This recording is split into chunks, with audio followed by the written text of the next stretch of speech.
West during the 19th century was booming with opportunity. Thousands of settlers were drawn in by the get-rich-quick fashion of the land.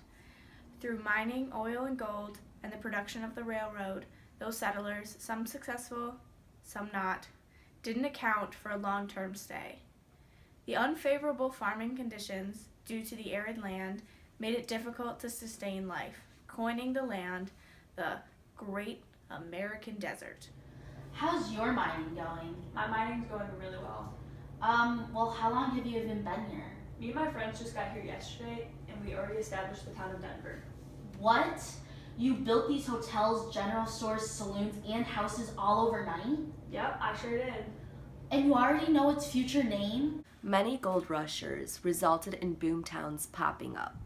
Boomtowns had no sense of law and required vigilante justice, which is where we get lots of those old Wild West fantasies.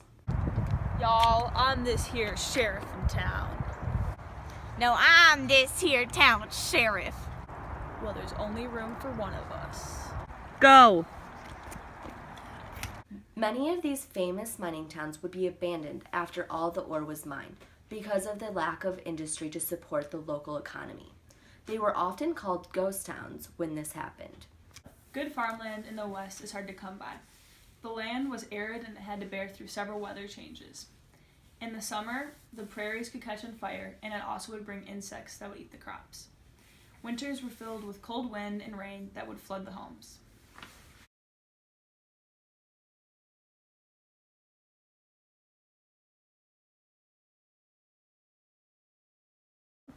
In an attempt to draw more people into the land, the Homestead Act was passed in 1862. It encouraged farmers to go to the Great Plains because 160 acres of land was offered to anyone who stayed there for more than 5 years. Over 500,000 families took up on this offer from 1870 to 1900. Although this looked good to the naked eye, the best land was often given to railroad companies and speculators, which resulted into many people having to buy their land anyway. Another result of the influx of people migrating west was the invention and implementation of barbed wire by Joseph Glidden. The wire created an obstacle for the dangerous cattle drives conducted by cowboys, who were often African American or Mexican. Cattle owners had to begin developing huge ranches to make better beef and to stay relevant and wealthy. With all these people moving into and settling the lands, the government decided to officially border and name the states of the area, no longer keeping them as territories. Some people were upset at the end of the farming frontier, one of them being Frederick Jackson Turner. He wrote an essay, The Significance of the Frontier in American History, in 1893, arguing the end of the frontier. This was nicknamed the Frontier Thesis, where he shared the belief that without the frontier, the U.S. would lose its safety gate appeal. Thus, there would be nowhere for a fresh start. The farmers of the West and the South had begun to form an organization called the National Grange of Patrons of Husbandry, organized in 1868 by Oliver H. Kelly. The organization had started for social and educational purposes for farmers and their families, but it began to get involved in politics and economics. Hello everyone, and thank you for coming. This meeting will take place due to the need to come to an agreement on what to do about unfair costs charged by middlemen, trusts, and railroads. We could go to the state legislatures and request that there should be a law regulating the railroad rates and the elevator rates. If we do that, our plan has to be solid. We have to know what we want without wavering. We want the rates to be regulated so we can't be charged unfairly and customers can't be given special privileges. Instead of just regulating prices, we should try to make it illegal. The laws being talked about were known as the Granger Laws. There was even a Supreme Court ruling about it called Munn v. Illinois. In Munn v. Illinois, it was claimed that states could regulate commerce within their own state. Munn v. Illinois was overturned in another case, Wabash v. Illinois, which established the Interstate Commerce Act. It gave the federal government control over regulations on trust, pools, and railroads. But besides these aspects of farming in the West, there was a large impact on Native American life. Native Americans had already been pushed into a very restricted area on reservations after the Trail of Tears. When more people moved west, many Native Americans were pushed off of their land again for the farmland that laid underneath them. The government was very hands-off or laissez-faire at the time, so the previous treaties made with them were no longer recognized, listened to, and eventually nullified. This sparked the Indian Wars. The U.S. troops were responsible for many massacres of the Plains Indians. But in the Sioux Wars, things changed when a section under Captain William Fetterman was killed by Sioux warriors. More treaties were passed to try and restrict and confine Native Americans while still promising government support. The government didn't follow through with the support and passed things such as the Indian Appropriation Act, ending the government recognizing tribes as independent nations, and got rid of treaties made with tribes. More wars were fought after this, but all resulted the same way, with Native Americans conforming to the terms set out by the USA. The most notable of them was the Battle at Wounded Knee. It was done to end the Native American religious movement called the Ghost Dance. It was a very sad religious practice that they had to do where they were trying to make their clothes bulletproof. But in the end, it didn't work as the troops had massacred 200 men, women, and children, and it officially marked the end to the Indian Wars. While all this was going on, many people would earn the title assimilationist by advocating that Native Americans should convert to Christianity, style themselves as Americans do, and get a standard U.S. education in order to just be normal. A named advancer in this movement was Helen Hunt Jackson, who wrote A Century of Dishonor. Many people sympathized with the story being told in this book and helped get the Dawes Severity Act passed, which gave Native American citizenship if they civilized themselves and remained on 160 acres or less of land for 25 years. Another group of very discriminated people in America were African Americans. The major acts passed that would negatively impact their bad lives was Plessy versus Ferguson, the Jim Crow laws, and other laws making it difficult for them to vote. Plessy versus Ferguson established separate but equal accommodations on railroads. They were furthered by Jim Crow laws, which extended the separate but equal clause in most public places. Literary tests, poll taxes, and even a grandfather clause were methods used to limit the male African American vote in the South. There were responses to the blatant segregation and racist policies. Headed by Booker T. Washington, a Martin Luther King type figure, believed African Americans needed to earn white people's respect for anything to change. On the other end, there was W.E.B. Du Bois, a Malcolm X figure, believed more aggressive action was needed for change.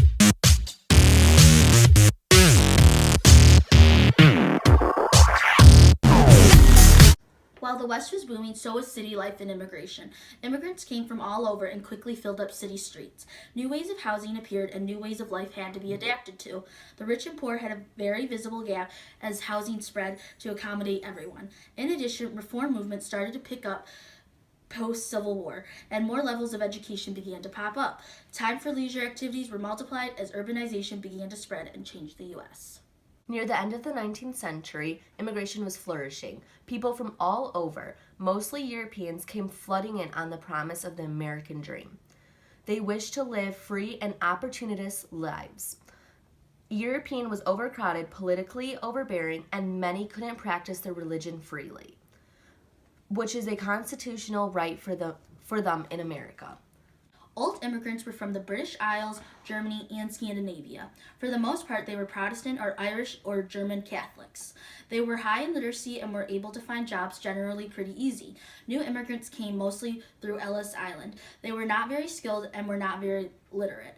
They came from Southern and Eastern Europe, i.e. Italy, Greece, Croatia, Czechoslovakia, Poland, and Russia. These immigrants were mainly Roman Catholic, Greek Orthodox, Russian Orthodox, and Jewish. All these new immigrants poured into ethnic neighborhoods.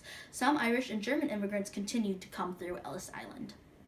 There were three groups of people who were not happy with the influx of immigration. The first group were labor unions who were worried that their employers would use immigration to decrease their wages and break up strikes. Another group of people were nativists, especially those called the Society of American Protective Association.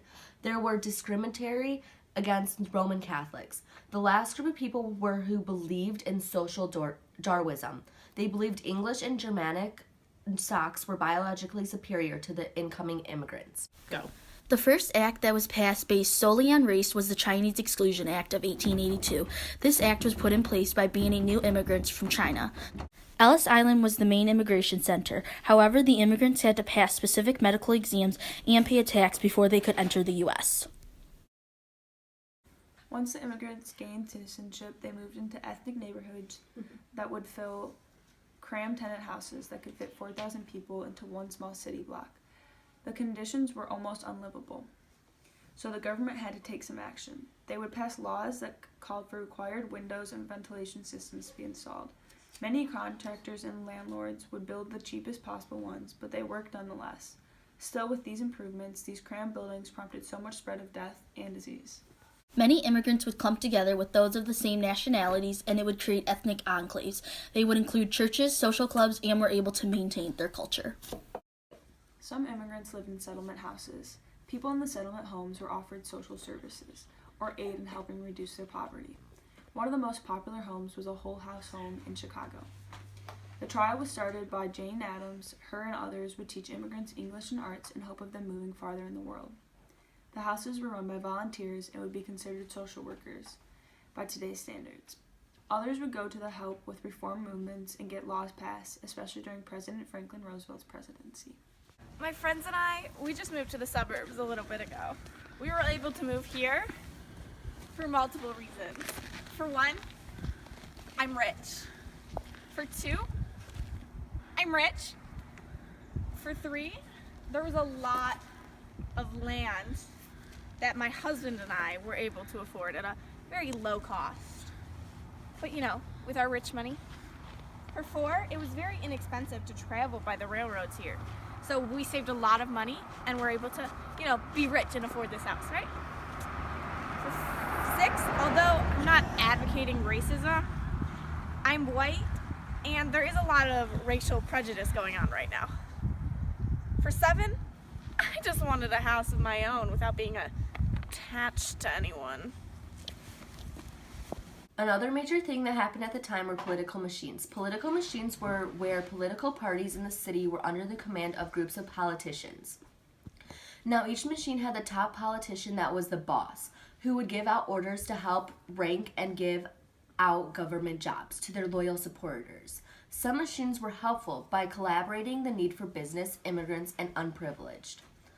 Political machines also helped find jobs for new immigrants and help them bring modern services to their cities.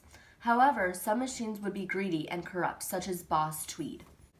With all these greedy economics, I'm really not crazy about the government being so hands-off. I just finished reading Henry George's Progress and Poverty. And oh my gosh, it is so inspirational. Like, he wants to find a solution to poverty. So what's the solution? He thought all taxes should be reduced to one, a tax on land. Well, I just read Looking Back, 2000 to 1887 by Edward Bellamy. He envisions the future being free of crime, poverty, and greed. Like, that's so influential. What the 15 puzzle? Are you kidding me? Bellamy's writing gives me a giggle mug. In my opinion, both writers are fantastic. They inspired me so much. I think I'm going to join the temperance and suffrage movement. Me too! For the Civil War, many reform movements had started up, though when the war came, everything was pushed aside for abolition and wanting to keep the Union together. After the war, the previous movement began to make headway again, especially the temperance and suffrage movements. The suffrage movement was headed by Susan B. Anthony and Elizabeth Cady Stanton. They organized the National American Women's Suffrage Association, or NAWSA.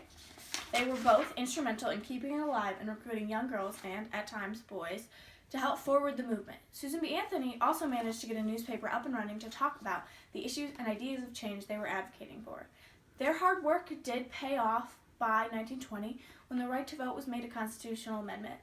But before that, some states began to allow it sooner, namely Wyoming, who allowed suffrage in 1869. The temperance movement was formed in retaliation to the behavior exuded by men when they drank alcohol.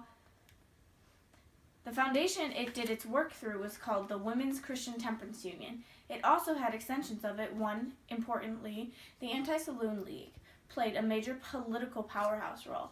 It is the reason Prohibition Acts in the early 1900s were put in place.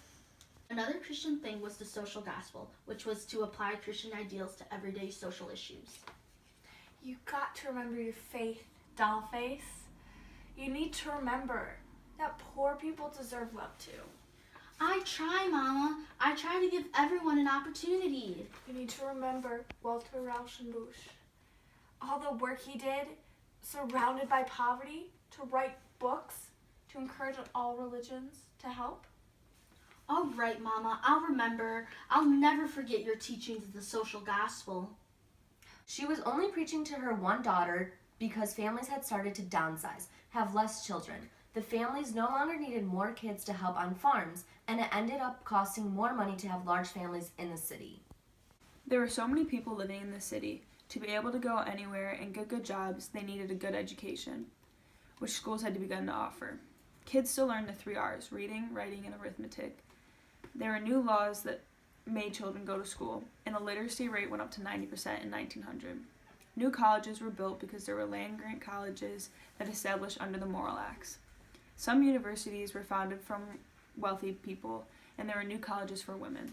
Electives were soon introduced, which allowed people to learn and specialize in different areas. Social sciences were introduced, which included 4 fields: psychology, sociology, political science, and anthropology. Methodology and the scientific theory influenced the work of many. There were a lot of factors that led to the growth of leisure time activities. 1, there's a gradual decrease in the hours that people had to work. 2, there was an improved transportation. And 3, there were billboards and advertisements for activities to do. And 4, there were a decline of Puritan values that discouraged wasting time on play and activities. With all this extra time people took to extracurriculars, one big one was music, more specifically jazz and ragtime music. People started to draw masterpieces on the side, not leaving it to only professionals. Baseball became popular to watch. At the time, it was the most popular sport and pastime in America.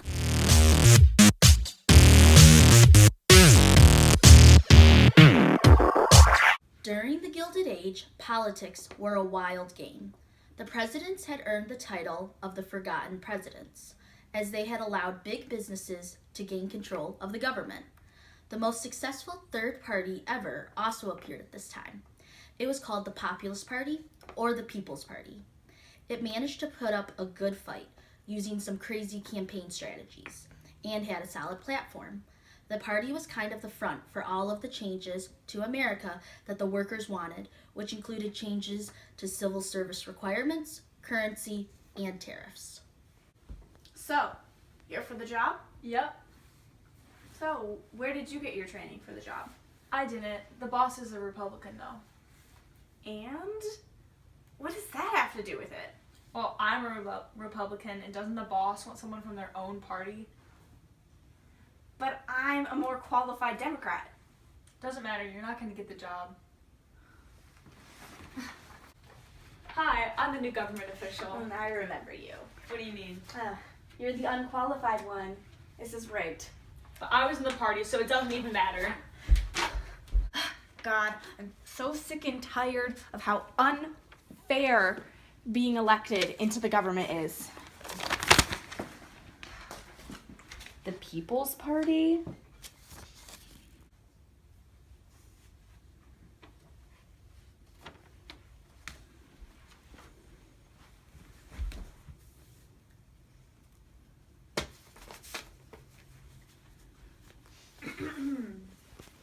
Being a supporter of the populist movement and party.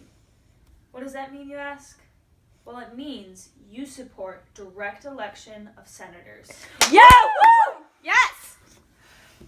Not only that, but government-owned railroads. Woo! You got this! Yeah! Remonetization of silver. Let's go! Woo! And of course, a single term for our lazy presidents and vice presidents. Woo! You got this! That's it, right! Woo! We got there! A common practice of government officials was laissez-faire, or hands-off governing. They left big businesses to their own devices, but when necessary, would step in favor of big business, thus not helping the majority population of America, which was the working class. Because the working class wanted change, they began to hit the ballots. A record-breaking 80% of eligible voters went to the polls. One other major practice of this time was social Darwinism and its many other categories. More specifically, the gospel of wealth, which is the belief that if you're blessed with more money than a lot of other people, that it's your duty to give back to society. It was Andrew Carnegie who really coined this term. The not-so-great ideal of social Darwinism was the fact if you were born poor and you were struggling with your money, God chose you to be that way and you're stuck like that. Vice versa with that too. If you were rich, then you were blessed with being rich and that's your position. Many people took action against the aforementioned party patronage. They pushed enough and at just the right time to get the Pendleton Act passed. The Pendleton Act made it so federal jobs were given to those who got a good enough score on a competitive test. As well, it made politicians turn to the rich to fund campaigns instead of relying purely on their party, as getting money from your party to fund your campaign was now kind of not allowed. Currency during the time was a huge debate. Many blamed the Panic of 1873 on the gold standard and began advocating for either paper money as a part of the Greenback Party or unlimited coinage of silver. The Bland-Allison Act allowed a limited coinage of silver, rising the silver to gold ratio to 16-1, still not enough to satisfy farmers. Did you guys hear William Jennings Bryan's speech? Definitely. And it grabbed the attention of the crowd. I mean, you shall not crucify mankind upon a cross of gold? Such a powerful statement, not to be said lightly. I know, that was such a bold statement. I have this idea. Okay, so he's already got a huge following, and I'm kind of thinking it might be big enough for presidential candidacy. You're completely right. He was eventually beaten out by the Republican nominee, William McKinley, but he started the campaign strategy still used today. He started the common campaigning traditions of today by touring nationwide. William Jennings Bryan campaigned as a Democrat populist, and he played on the emotions of those negatively affected by gold. Another currency thing to arise at the time was the $1 billion Congress. And for the $1 billion budget, it sanctioned from 1888 to 1890. More money would go to war veterans and their families. The Sherman Antitrust Act was put in place, Sherman Silver Purchase Act of 1890, and the McKinley Tariff of 1890, which raised the tax on foreign products. Tariffs were another controversial topic of the time. Whether they should be high or low on foreign imports was a topic of different views, was debated between Western farmers and Eastern capitalists.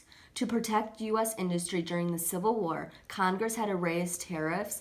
After the Civil War, most Democrats wished for the tariff price to be low because it increased prices on consumer goods.